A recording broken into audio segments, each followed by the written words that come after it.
Bwana Yesu asifiwe. Okay. Sisi ni wadogo zake bibi harusi. Naomba utulivu kidogo kwa sababu hiki ni cha muhimu sana, hata wewe kinakuhusu. Kwa hiyo zawadi yetu sisi inaweza ikakuhusu wewe kwa namna moja ama namna nyingine sana.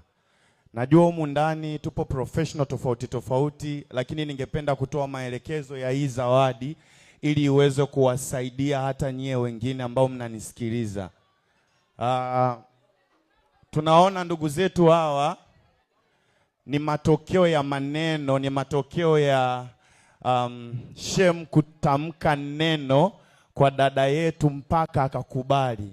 Kwa hiyo tunakubaliana kwamba maneno ni object thing. Kwa hiyo lile neno ambalo lilikuwa ndani kwa Shem akamfikishia dada mpaka akakubali, mwisho wa siku wamekubali, leo wamekuwa kitu kimoja. Manake tunakubaliana kwamba maneno ni object thing.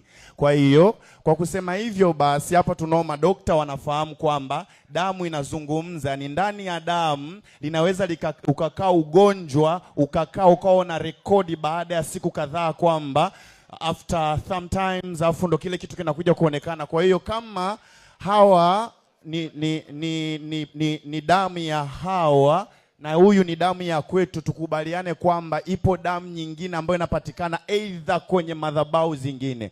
So sisi hapa tumekuja kusimama kama spiritual leaders kwa ajili yao Hawa. Sometimes wanaweza kuwa na mambo mengi wakakosa muda wa kuomba, so we are here to play for them.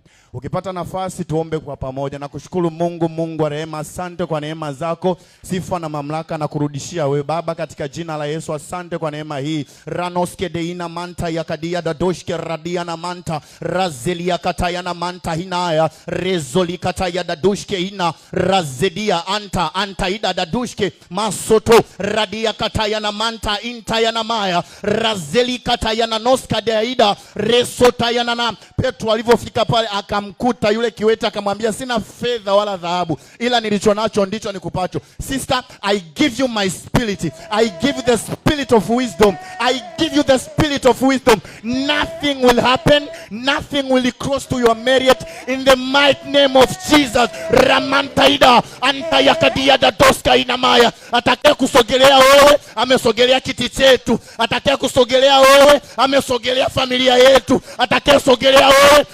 ametusogelea sisi. Na anayepambana na wewe anapambana na Mungu wetu aliye hai. In the mighty name of Jesus, your marriage is protected in the mighty name of Jesus.